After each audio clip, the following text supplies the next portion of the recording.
My father was a hard man. To say he terrorized my mother and me is an understatement. He wasn't a drinker.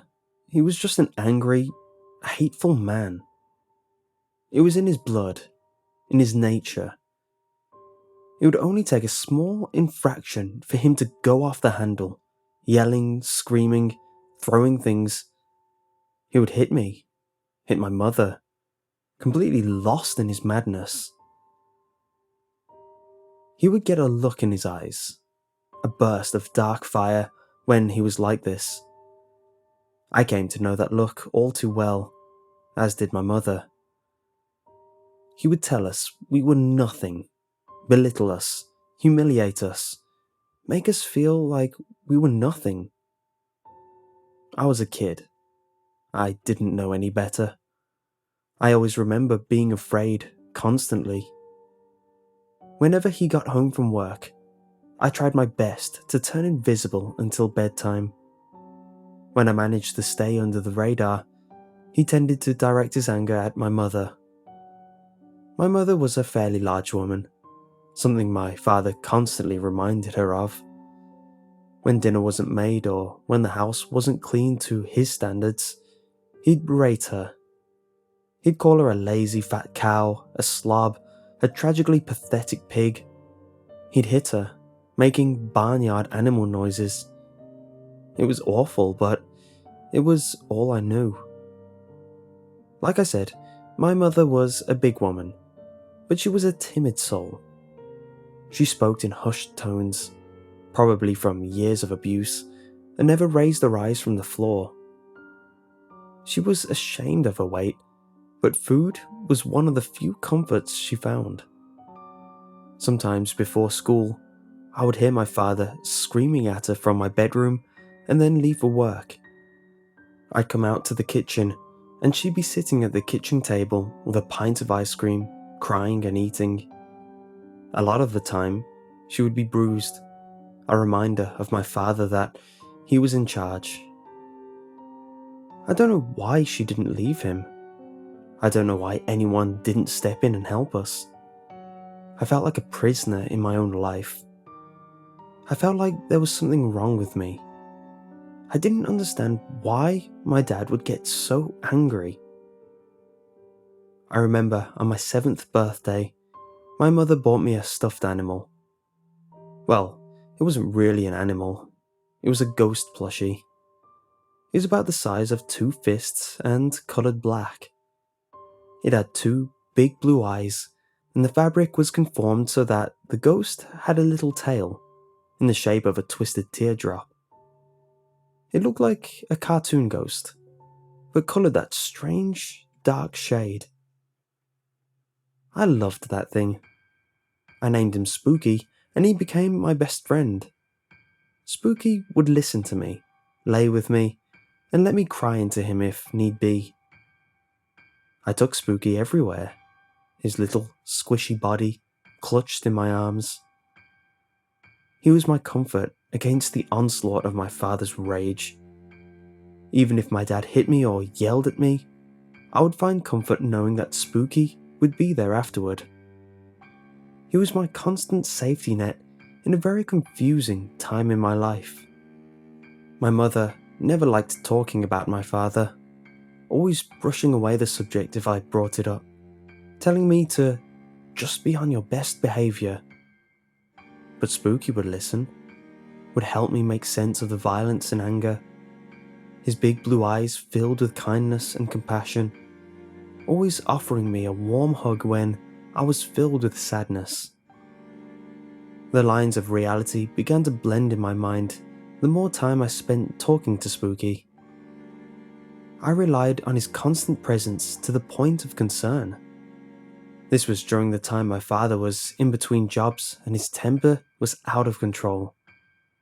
I would lay curled up in my bed, shaking, listening to my mother try to pacify my father. This was when I started to pray to Spooky. I begged him to take me away from the nightmare I lived in. I prayed for him to save me. Every night I would prop him up on my pillow, his soft black body a contrast to the white sheets, and whisper my desperate requests. I began to believe that Spooky was alive. I thought I could hear him talk to me a few times, a gentle whisper just behind my ear. When I prayed to him, I would feel this energy radiating from him. There were times I could have sworn I saw his big blue eyes move. In my head, I would imagine him speaking to me, his voice a gentle, mature rumble. This went on for 6 months, my nightly prayer, my ritual. My parents never knew about it, but I felt that if I kept at it, I would be saved from my unhappiness. And something did happen. I'll never forget the night. I woke up to blue and red lights flashing outside my house.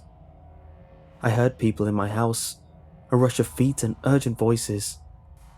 My mother came running into my room and clutched me, followed by the police officers.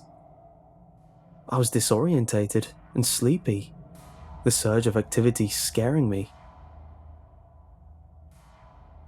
The officers took my mother and I out of my bedroom, and as we left, I realized Spooky was missing.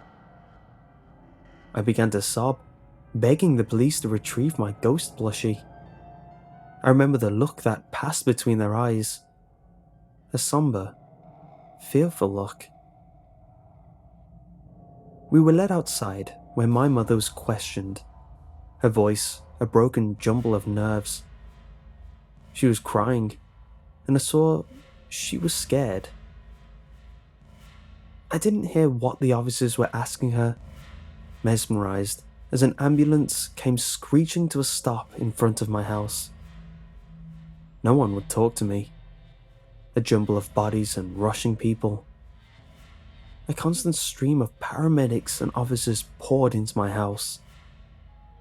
I was lost in the confusion, questions bubbling in my mind. It wasn't until years later that I found out what happened. My father had died. My father had suffocated. They found Spooky jammed halfway down his throat.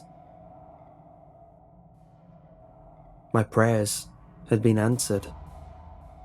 I never saw Spooky again after that night, and I never talked to my mother about it either. Until last night. It's been 20 years. We're doing much better now. I have my own place, but insisted she move in with me. She's a broken woman, the years of abuse shattering her mind. She needs help with a lot of things, but we can still talk and find ways to laugh. She's my mom, and I'll be with her until her soul leaves this earth. I'll be there to take care of her and tend her every need. Last night, after a couple of drinks and a few hands of cribbage, I pressed my mother about that night. It had been on my mind lately, a constant nag that rose up from the darkness of a bad childhood. It was something I needed to clear off my head. It was a mystery that, with age, needed to be heard. My mum looked at me with sharp eyes and took another hesitant drink from her glass before answering. "You don't remember anything from that night?" she asked. I shook my head. Her eyes went wide. "You don't remember what happened?" "No, Mom," I said, placing a hand on hers. "All I remember is waking up in my bed to police sirens." She took another sip from her glass and set it down with a trembling hand. "Son," she started, her eyes dark and focused. "You came into our room that night, clutching that little ghost toy." I furrowed my brow at her, I had no clue what she was talking about. She licked her lips and wrapped her hands around mine. Son, you told me you wanted to free us from your father. I felt my heart begin to race. Mom, what happened? Pain entered her eyes. You climbed up on the bed next to me, next to your father, and you shoved that ghost down his throat while I sat on him and held him still. I've never seen you do something like that before. It was like you were someone else. I knew I should stop you. I knew I should do something, but... Tears spilled from her eyes. But I just hated your father so much that I let you kill him. My vision swam and I felt bile rise in my throat. Blackness crept into the corner of my vision, and my stomach churned. I put a hand to my head and forced myself to breathe. I looked up at my mother with desperate eyes. No, Mom, that was spooky. I prayed to him and he killed Dad. It had to be... My mother was openly crying now, and she squeezed my hand. No, son. It was you.